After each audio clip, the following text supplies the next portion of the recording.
Bismillahirrahmanirrahim. Assalamu alaikum students. My name is Mohammad Numan Shaukat. I am mathematics teacher और आप 7th class के लिए आज आप लोगों को मेरा फर्स्ट टॉपिक आ रहा है जी सेट्स का।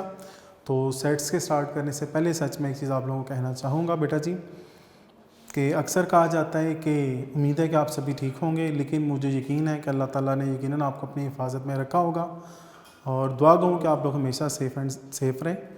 और अब हम स्टार्ट करते हैं अपना लेक्चर 1 है बेटा जी आज 7th क्लास और हमारा जो फर्स्ट यूनिट आ रहा है वो सेट्स का आ रहा है। सेट्स के बारे में आप लोग 6th क्लास में पढ़ चुके हैं, लेकिन आपको फिर भी मैं डिटेल्स में या स्टार्टिंग से इसका कुछ बेसिक्स बताता हूँ। सेट्स है क्या? Set is a collection of well defined and distinct objects. Collection की तो हमें समझ आती है, हम एक चीज़ को इकट्ठा कर लेते हैं सेट के अंदर। अब पहले हम डिस्कस करेंगे वेल डिफाइन के वर्ड को। What is well define? Well define का मतलब होता है कि ऐसी कोई चीज़ कही जाए जिसको सुनते ही समझ आ जाए कि किसके बारे में बात की जा रही है। For example set of first 5 whole numbers. अब मुझे बताइए कौन से नंबर हैं होल नंबर्स? तो जब आप लोगों से कहा गया जी फर्स्ट 5 होल नंबर्स, तो क्या आप लोग ABC लिखेंगे? हरगिज़ नहीं। डेफिनेटली आप होल नंबर 0, 1, 2, 3 एंड 4 ये आपके फर्स्ट 5 होल नंबर्स आ जाते हैं। अगर मैं आपसे कहता हूँ जी नेचर ऑफ द स्टूडेंट्स या intelligent students of the class, तो अब कुछ टीचर्स हो सकता है कि मेरे मुताबिक कोई ऐसा बच्चा हो जो इंटेलिजेंट हो मैथ सब्जेक्ट में, वही बच्चा वही परफॉर्मेंस जो है वो किसी और सब्जेक्ट में वैसी शो ना करता हो। इट मीन्स कि अब सभी के लिए कि वो स्टूडेंट इंटेलिजेंट तो ना हुआ। कहने का मकसद किसी का कैरेक्टरिस्टिक, किसी की खसूसियत जो होती है वो हम सेट में नहीं लिख सकते हैं। क्लियर होगी बात? चलिए जी फिर देखते हैं। Set is a collection of well defined. अब आता है डिस्टिंक्ट। डिस्टिंक्ट का मतलब होता है जो मुख्तलिफ हो, जिनकी अपनी पहचान हो। ठीक है जी। फॉर एग्जाम्पल 0, 1, 2, 3, 4 आपने देखा होगा 0 भी 1 टाइम आ रहा है, 1 भी 1 टाइम आ रहा है, 2 भी, 3 भी एंड 4 भी। क्या इसमें कोई एलिमेंट रिपीट हो रहा है? नहीं हो रहा। क्या आप कह सकते हैं कि 0 और 1 सेम एलिमेंट्स हैं? ऐसा हरगिज़ नहीं है। तो सभी की अपनी पहचान होती है। तो इस वजह से सेट की डेफिनेशन में क्या आता है? A set is a collection of well-defined and distinct objects. For example, set of first 5 whole numbers. तो वो whole numbers कौन से बनते हैं? 0, 1, 2, 3, 4। अच्छा, ये हमारे पास एक आती है जी सेट बिल्डर फॉर्म, लेकिन इसको बताने से पहले कुछ मैं आपके साथ डिस्कस करना चाहूँगा रिप्रेजेंटेशन ऑफ सेट्स का। हम सेट्स को रिप्रेजेंट करते हैं। तो सेट्स को रिप्रेजेंट्स करने के बेसिकली 3 वे हैं, 3 तरीके हैं। अब वो 3 तरीके कौन कौन से हैं? सबसे पहले आता है जी डिस्क्रिप्टिव और statement form, tabular roster form, set builder form. सबसे पहली बात डिस्क्रिप्टिव और statement form. Descriptive mean describe, क्या आप उसको स्टेटमेंट दे रहे हैं, डिस्क्राइब कर रहे हैं। वापस आता हूँ इस एग्जाम्पल की तरफ जो मैंने आपको डेफिनेशन के साथ दी थी। लिखा हुआ है set of first 5 whole number. ये तो मैंने आपको पूरी एक स्टेटमेंट दी है, ये तो मैंने पूरी एक डिस्क्राइब किया है। तो इस फॉर्म को हम क्या बोलते हैं? Descriptive form. फिर हमारे पास आता है जी नेक्स्ट आपका आ रहा था टेबुलर फॉर्म और रोस्टर फॉर्म। टेबुलर और रोस्टर फॉर्म, सेकंड क्या है? टेबुलर और रोस्टर फॉर्म। टेबुलर और रोस्टर फॉर्म में हमने क्या करना होता है कि जो भी चीज़ उस सेट में कही गई है, जो भी चीज़ उसमें एक्सप्लेन की गई है, हमने क्या करना है? उन एलिमेंट्स को उसमें लिख देना है, उसमें मेंशन कर देना है। कौन से नंबर थे? Set of first 5 whole numbers. तो देखा जाए 0, 1, 2, 3 एंड 4, मैंने वो नंबर मेंशन कर दिया। That is descriptive form and that is tabular form. Next बेटा जी आपका आता है जी, हाँ मैंने आपसे कहा था सेट बिल्डर फॉर्म।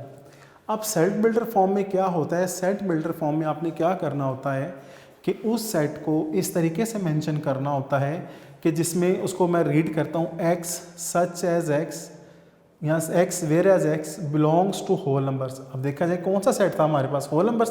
तो मैंने उसका सिंबल यहाँ पे होल नंबर्स का शो किया। And x less then 5। Less than 5 का मतलब क्या है कि फर्स्ट 5 होल नंबर्स थे। तो मुझे बताएं लास्ट नंबर कौन सा आ रहा था? 4, जो कि 5 से लेस है। या फिर आप इसको इस तरह भी लिख सकते हैं x where as x belongs to whole numbers and x less than equal to 4, यानी कि x से जितने भी लेस नंबर्स हैं और उसमें इक्वल का मतलब 4 भी इंक्लूड होगा। अच्छा, अब मेरा बेटा आपने देखना होगा मुझे बताएं 4 से लेस होल नंबर्स कौन कौन से हैं? 0, 1, 2, 3 और अब इक्वल का साइन है तो मैंने साथ 4 भी लिखा, तो इसको हम बोलते हैं सेट बिल्डर फॉर्म। तो सेट को बेसिकली मेंशन करने के कितने वे हैं हमारे पास? सबसे पहले हमारे पास कौन सा आता है जी? डिस्क्रिप्टिव और स्टेटमेंट फॉर्म, फिर आता है जी टेबुलर और रोस्टर फॉर्म, और थर्ड हमारे पास क्या है? Set builder form. अच्छा, अब ये तो मैंने आपको सेट का इंट्रोडक्शन दिया कि सेट होता बेसिकली क्या है, फिर उसका हमने इसको थोड़ा सा टाइप्स को डिस्कस किया। सेट की जब मैं डेफिनेशन आपको बता रहा था तो मैंने एक चीज़ आपको बताई थी कि सेट हम तभी लिख सकते हैं जो वेल डिफाइन हो। अगर कोई करेक्टरिस्टिक आ जाते हैं तो हम वो सेट उसको नहीं कहेंगे। For example, set of all letters of English alphabets in the word Madina. अब ये मदीना आ रहा है, ठीक है जी, तो क्या इनके अल्फ़ाबेट्स को हम सेट्स में लिख सकते हैं? बिल्कुल लिख सकते हैं, तो हमारे पास ये सेट होगा। लेकिन जब हम बात करते हैं जी set of all intelligent students in grade 7, अब फिर बात वहीं आ जाती है, जो बच्चा मेरे मुताबिक इंटेलिजेंट है ज़रूरी नहीं है कि वो दूसरे टीचर के मुताबिक भी इंटेलिजेंट हो। क्लियर होगी बात? तो आपने एक बात ज़हन में रखनी है कि मैं कहता हूँ जी नेचर ऑफ द स्टूडेंट्स, तो आप मुझे कोई बता सकते हैं एक बच्चे का एटीट्यूड, एक बच्चे का बिहेवियर मेरे साथ बहुत अच्छा है, मैं कहूँगा जी ये मेरे लिए एक बहुत अच्छा स्टूडेंट, इसका बिहेवियर मेरे साथ बहुत अच्छा है। लेट्स सपोज वो किसी और के साथ या किसी दोस्त के साथ या किसी टीचर के साथ उसका वैसा बिहेवियर, हालांकि ऐसी होनी नहीं चाहिए ऐसी बात, लेकिन किसी के साथ उसका बिहेवियर किसी वजह से एटीट्यूड बिहेवियर ठीक नहीं होता, इट मीन्स अब ये बात हर किसी के लिए एक जैसी नहीं है। मैं कहता हूँ जी for example set of first 3 alphabets, तो क्या आएंगे? A, B एंड C आएगा। इट मीन्स हमें समझ आ गया सर ने अल्फ़ाबेट्स का, तो फिर आप लोग क्या लिखेंगे? A, B and C। तो हम लोगों ने सबसे पहले डिसाइड करना है कि जो बात कही जा रही है वो वेल डिफाइंड है या नहीं है। इसका मतलब अब इंटेलिजेंट स्टूडेंट की बात आ रही है, इसका मतलब ये सेट नहीं है क्योंकि ये कैरेक्टरिस्टिक है। क्लियर होगी बात स्टूडेंट्स? अच्छा, ये था आपका क्वेश्चन नंबर 1। इसमें मेरा बेटा जी आपको कुछ क्वेश्चंस और होंगे, मैं आपको बता देता हूँ, आपने एक बात ज़हन में रखनी है, जैसा कि इसके जी तक पार्ट्स हैं, तो इसमें आप लोगों ने डिसाइड करना है और आपने देखना है कि कौन से सेट्स हैं और कौन से सेट्स नहीं हैं, वो आपने इसको बुक के ऊपर ही मेंशन कर लेना है। Question number 2, right the following sets in tabular and set builder form. हमें 2 बातें पूछी गई हैं कि आपको एक सेट दिया गया है, उसका आपने उसको टेबुलर फॉर्म में भी लिखना है और उसको आपने सेट बिल्डर फॉर्म में भी लिखना है। जैसे कि मैंने ऊपर लिखा है राइट इन टेबुलर और सेट बिल्डर फॉर्म। अब लिखा हुआ है set of first 10 negative odd numbers, तो ये तो हमारे पास डिस्क्रिप्टिव फॉर्म आ गई। बेसिकली 3 ही फॉर्म्स है ना। उसने क्वेश्चन में क्या किया, एक फॉर्म हमें बता दी है, जो कौन सी फॉर्म है? डिस्क्रिप्टिव। अब इसको हमने एक टेबुलर में लिखना है और एक सेट बिल्डर फॉर्म में लिखना है। तो मेरा बेटा जी आप सबसे पहले स्टेटमेंट पे फोकस करें। Set of first 10 negative odd numbers, कौन से नंबर है बेटा जी? नेगेटिव। कौन से नंबर्स हैं? नेगेटिव। फर्स्ट 10 है। अब वो नंबर्स हैं कौन से? Odd numbers. वो नंबर हैं कौन से? Odd numbers. तो मुझे बताएं फर्स्ट नेगेटिव ओड नंबर कौन सा होगा? -1, नेक्स्ट -3, -5, -7, -9, -11, -13, -15, -17 एंड -19। चलिए काउंट करते हैं, 1 2 3 4 5 6 7 8 9 एंड 10। तो मेरा बेटा आपने देखा होगा कि मैंने 10 नंबर्स लिखे हैं और सबके साथ नेगेटिव साइन लगाया क्योंकि उसकी डिमांड थी कि नेगेटिव नंबर्स हैं। और कौन से? फर्स्ट 10। ये मेरे पास आ गए जनाब टेबुलर फॉर्म, या जिसको हम रोस्टर फॉर्म भी बोलते हैं। नेक्स्ट आपके पास आता है एक्स वेयर एज एक्स। अच्छा, अब इसी को हमने लिखना है बेसिकली सेट बिल्डर फॉर्म में। तो देखें है ये जो जितने भी नंबर हैं इनको हम एक्स से शो कर सकते हैं। एक्स मीन ये कोई भी नंबर हो सकता है। अब हमने उसकी लिमिट्स बतानी कहाँ से कहाँ तक हैं, तो मेरा बेटा ज़रा फोकस कीजिएगा। X where as x is a negative odd number and, अब देखें ये नंबर सब नेगेटिव ओड नंबर्स हो गए हैं, एक्स जितने भी हैं। अब वो कहाँ से उनकी लिमिट्स क्या हैं जी?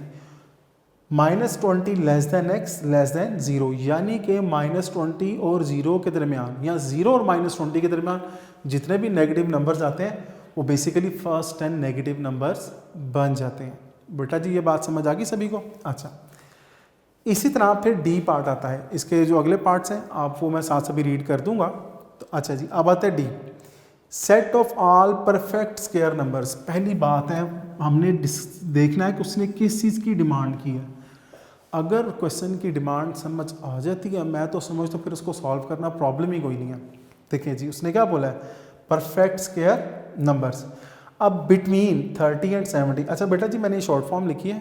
आप लोगों ने जब भी कोई क्वेश्चन सॉल्व करना होगा या आप कोई भी चीज़ लिखते हैं ना, तो याद रखिएगा मैथ्स में पूरे स्पेलिंग लिखे जाते हैं, कोई शॉर्ट फॉर्म नहीं होगी। तो बिटवीन 30 एंड 70। तो आप देखें, उसने परफेक्ट स्क्वायर हमें पहले ही बता दिया था कि अब देखा जाए 30 से आगे चलते जाए तो 36 नंबर आता है, जो बेसिकली किसका स्क्वायर होगा, 6 का स्क्वायर। इसी तरह 49 किसका स्क्वायर होगा, 7 का, और 64 किसका स्क्वायर होगा, 8 का। तो एक बात मुझे समझ आ गई कि हमने जस्ट वो नंबर्स लिखने थे जो परफेक्ट स्क्वायर हों। परफेक्ट स्क्वायर मीन कि जिससे उसी से मल्टीप्लाई करें तो ये नंबर आ जाए। अच्छा जी, तो 6 का स्क्वायर 36 है, 7 का स्क्वायर 49, 8 का स्क्वायर 64। 6 से पहले 5 आता है, तो 5 का स्क्वायर होता है 25 विच इज़ लेस देन 30, तो मैंने नहीं लिखा। 8 से नेक्स्ट नंबर आता है 9, तो 9 को 9 से मल्टीप्लाई करें क्या आएगा, 81। तो 81 तो 70 से आगे चला गया। उसने हमें लिमिट्स बताई थी 30 और 70, तो उसके दरमियान सिर्फ ये 3 नंबर्स आते हैं जो कि परफेक्ट स्क्वायर्स हैं। अच्छा जी, अब ये आती है हमारी बेसिकली टेबुलर फॉर्म। आगे आती है हमारे पास set builder form. Set builder form में क्या होता है जी, x where as x is a perfect square number and 30 less than x less than 70, यानी कि जो x है इनमें से कोई नंबर है लेकिन सभी के सभी क्या परफेक्ट स्क्वायर है। लिमिट्स क्या हैं, 30 से लेकर 70 इनके दरमियान होने चाहिए। क्लियर होगी बात स्टूडेंट्स। अच्छा जी, अब जैसा कि क्वेश्चन नंबर 2 है, उसके कुछ रिमेनिंग भी हैं कि set of first 10 negative odd numbers, ये मैंने आपको बता दिया है। Set of all provinces of Pakistan, आसान सा है। Set of all numbers form by 2, 3, 4। देखिए ना, उसने बात की है 2, 3, 4। जब हम 2, 3, 4 की बात करते हैं, 2, 3, 4, अब देखा जाए उसने आपने अब ये जो नंबर है इसको हमने बताने से कितने नंबर बन सकते हैं। आपने 2 लिखना है, उसके बाद आपने ये दोनों नंबर लिखने हैं 3, 4। अच्छा जी, फिर 2 लिखना है, इनको आगे पीछे कर दें, क्या आएगा 4, 3। अच्छा जी, नेक्स्ट अब आप लिखें 3, अब इन दोनों को लिखें 2, 4 और आप इनकी प्लेस चेंज कर दें 4, 2। फिर आप लिखेंगे 4, क्या आएगा 2, 3। फिर आप लिखेंगे 4 और इन दोनों की प्लेस चेंज कर दिए, क्या हो जाएगा 3, 2। तो ये मेरे पास पॉसिबल नंबर्स आ गए जो इन नंबर से बनेंगे। क्लियर होगी बात। तो बेटा जी, इसको आपने अच्छे तरीके से अटेम्प्ट करना है। कोई चीज़ मुश्किल हो तो आप लोगों ने मुझसे डिस्कस करनी है। अब हम नेक्स्ट क्वेश्चन की तरफ आते हैं। तो अब हमारे पास आता है क्वेश्चन नंबर 3। तो क्वेश्चन नंबर 3 में है क्या, right the following sets in descriptive and set builder form. हमारे पास कौन सी फॉर्म आ रही है, descriptive and set builder form. Basically हमारे पास 3 ही टाइप्स हैं, 3 ही वे हैं, इसको हमने आपस में ही कन्वर्ट करना है। ठीक है जी। अब देखें जी, हमारे पास ए हमारे पास है ALGEBR। अब ये हमारे पास बेसिकली लेटर्स हैं, तो इसको हमने डिस्क्रिप्टिव फॉर्म में लिखना है। तो set of all letters of the word algebra. तो बेटा जी, आपने देखा होगा कि आपने कहा होगा सर इसमें लास्ट पे देखा जाए ए आ रहा है, तो इसमें तो ए 1 टाइम है। तो जब हमने सेट की डेफिनेशन पढ़ी तो उसमें क्या था, set is a collection of well defined and distinct objects. अब डिस्टिंक्ट मतलब अगर इसमें मैं ए रिपीट कर देता हूँ ये वाला, तो फिर तो वो सेम आ जाएंगे, तो सेम तो नहीं होने चाहिए। उन्होंने बोला डिस्टिंक्ट ऑब्जेक्ट्स। इस वजह से जब इसमें ए 2 टाइम्स आएगा लेकिन लिखा 1 टाइम जाएगा। और आपने एक बात ज़हन में रखनी है, अगर इस तरतीब को आप आगे पीछे भी कर देते हैं तो आपके मार्क्स डिडक्ट नहीं होंगे, आपका क्वेश्चन गलत नहीं होगा। अच्छा जी, इसी तरह डिस्क्रिप्टिव फॉर्म होगी। फिर आपके पास आता है set builder form. X where as x is a letter of the word algebra. अब देखिए लिखा हुआ है एक्स बेसिकली है क्या, ये सभी नंबर्स एक्स को शो कर रहे हैं। अब ये नंबर्स किस वर्ड में से, अलजबरा में से। तो सेट बिल्डर फॉर्म क्या आएगी, x where as x is a letter of the word algebra. Clear होगी बात। अच्छा, उसके बाद इसी तरह हमारे पास सी पार्ट है। बी पार्ट मेरा बेटा आप लोग खुद देखिएगा। सी पार्ट में वो कहता है W = 0, 1, 2, 3, 4 एंड सो ऑन। तो अभी हमने जब सेट को डिस्कस किया तो उसमें एग्जांपल भी फर्स्ट 5 होल नंबर्स की दी थी। तो होल नंबर्स का आपको मालूम होगा डेफिनेटली 0, 1, 2, 3, 4 एंड सो ऑन। तो अब डिस्क्रिप्टिव फॉर्म क्या है, W is equal to set of whole numbers, क्योंकि सभी के सभी क्या है, होल नंबर्स हैं, तो वो मैंने डिस्क्राइब कर दिया कि set of whole numbers. Set builder form x where as x is a whole number, क्योंकि ये जितने भी नंबर हैं सबके सब कौन से नंबर हैं, होल नंबर है। क्लियर होगी बात। अब नेक्स्ट बेटा आपका डी पार्ट आता है। डी में क्या है, -4, -3, -2, -1, 0, 1, 2, 3 एंड 4 एंड सो ऑन। अब ये इस तरफ भी कंटिन्यू है और ये इस तरफ भी कंटिन्यू है। अगर मैं इसको इस फॉर्म में भी लिख दूँ तो 0 +-1 +-2 +-3 +-4 एंड सो ऑन। तो देखा जाए ये भी तो एक सेट बन गया, और ये सेट कौन सा है, सेट ऑफ इंटीजर्स, जो कि आप लोगों ने जब 6th क्लास में पढ़े थे टाइप्स ऑफ सेट्स, उसमें काफ़ी ज़्यादा काइंड ऑफ सेट्स आई थी। ठीक है जी, टाइप्स ऑफ सेट्स आई थी। अब सेट ऑफ इंटीजर्स है, तो ये मेरे पास कौन सी फॉर्म आ गई, कोई डिस्क्राइब, मैंने डिस्क्राइब बता दी भी सेट ऑफ इंटीजर्स, जिससे पता चल जाएगा कौन से नंबर्स आते हैं। तो set builder form x where as x is an integer, क्योंकि सभी के सभी क्या है, इंटीजर्स हैं।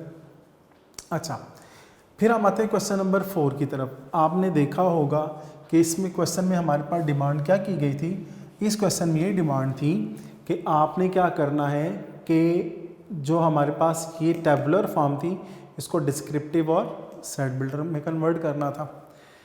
इसी तरह बेटा जी अब हमारे पास नेक्स्ट क्या टाइप आ रही है क्वेश्चन नंबर 4 में, कि क्वेश्चन नंबर 4 में ये टाइप आ जाती है कि हमारे पास जो सेट है वो हमारे पास अब कौन सी फॉर्म में आ गया, सेट बिल्डर। और सेट बिल्डर को हमने किस में कन्वर्ट करना है, डिस्क्रिप्टिव में भी और टेबुलर में भी, डिस्क्रिप्टिव में भी है, टेबुलर में भी। तो मेरा बेटा ये ज़हन में रखिएगा कि फर्स्ट में कहता है x where is the letter in the word mathematics, कि मैथमेटिक्स में जितने भी लेटर्स आ रहे हैं हमें उनका सेट लिखना है डिस्क्रिप्टिव फॉर्म में। तो set of the letters in the word mathematics, ये तो सिंपल सी बात है। अच्छा, अब जब हम टेबुलर की बात करते हैं तो मैथमेटिक्स में मेरा बेटा ये बताएं ए कितने टाइम्स आ रहा है, 2 टाइम्स आ रहा है। ए कितने टाइम्स आ रहा है, 2 टाइम्स। लेकिन जब मैंने मैथमेटिक्स लिखा तो उसमें ए कितने टाइम लिखा मैंने, जस्ट 1 टाइम। उसकी रीज़न क्या थी कि हमने कहा था कि सेट्स में जब हम लिखते हैं तो सभी के सभी डिस्टिंक्ट ऑब्जेक्ट्स होते हैं, तो कोई भी एलिमेंट रिपीट नहीं होता, और अगर एलिमेंट रिपीट हो जाएगा तो इट मीन्स वो सेट नहीं है। फॉर एग्जांपल कि मैं आपसे अगर कहूँ जी ए इज इक्वल टू 1 2 2 3 4, अब मुझे बताइए इसमें 2 कितने टाइम्स आ गया, 2 टाइम्स, सेम एलिमेंट रिपीट हो गया, it means it is not a set. तो हमारे पास आज का टॉपिक अभी तक का जो था उसमें क्या था कि हमने क्या किया कि लेटर को किस में कन्वर्ट, यानी कि जो सेट्स हैं, सेट्स की पहले हमने डेफिनेशन को डिस्कस किया।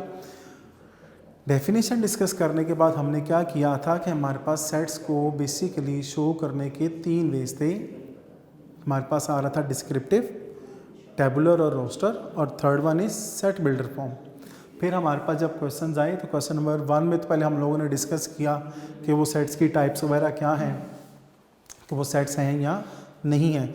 हमने उसका मद्देनज़र रखते हुए कि भी क्या ये किसी के करेक्टरिस्टिक्स तो नहीं बताए गए, अगर करेक्टरिस्टिक बताएंगे फिर तो वो सेट नहीं है, और अगर हमारे पास वेल डिफाइंड कोई स्टेटमेंट आ जाती है या नंबर्स आ जाते हैं इट मीन्स वो सेट होगा। अच्छा क्वेश्चन नंबर 2, अच्छा क्वेश्चन नंबर 3। क्वेश्चन नंबर 3 में जैसा कि अब लिखा हुआ है बी है हमारे पास इंजमाम, वसीम, मियादाद, इजाज़, इमरान खान। तो अब आप लोगों ने क्या करना है, इस क्वेश्चन को डिस्क्रिप्टिव फॉर्म में भी लिखना है और सेट बिल्डर फॉर्म में भी लिखना है। इसी तरह आपका एक सी पार्ट भी है, और क्वेश्चन नंबर 4 के रिमेनिंग 2 पार्ट्स हैं। मेरा बेटा आप लोगों ने उसको अच्छे तरीके से अटैम्प्ट करना है, और ये ज़हन में रखिएगा कि ये मैथ एक ऐसा सब्जेक्ट है कि जो मैक्सिमम प्रैक्टिस डिमांड करता है। अगर प्रैक्टिस करेंगे, रिटर्न होगी आपके लिए तो आपके लिए बेहतर है। और आज का बेटा जी आपको एक छोटा सा मॉरल लेक्चर जो है वो थोड़ा सा देना ज़रूर चाहूँगा। वो ये होगा मॉरल लेक्चर कि आप लोगों ने एक बात ज़हन में रखनी है कि आजकल के जो हालात चल रहे हैं, जिस तरह केयर करने का कहा जा रहा है, तो मेरा बेटा आपने इस बात को मद्देनज़र रखना है कि वज़ू जो है मेरे मुताबिक ये भी एक बहुत बड़ा सैनिटाइज़र है। तो मेरा बेटा बावज़ू रहा करें, और बावज़ू रहने वाले को अल्लाह ताला वैसे ही बहुत पसंद करता है। सभी एड्स में कहा जाता है कि आप लोगों ने पाक साफ़ रहना है, तो वज़ू तो वैसे इंसान को पाक साफ़ कर देता है। तो मेरा बेटा आप लोगों ने इस चीज़ का अच्छा हाथ से एहतमाम करना है। ठीक है जी, थैंक यू वेरी मच। इंशाल्लाह आप लोगों से कल मुलाकात होगी। अल्लाह हाफ़िज़।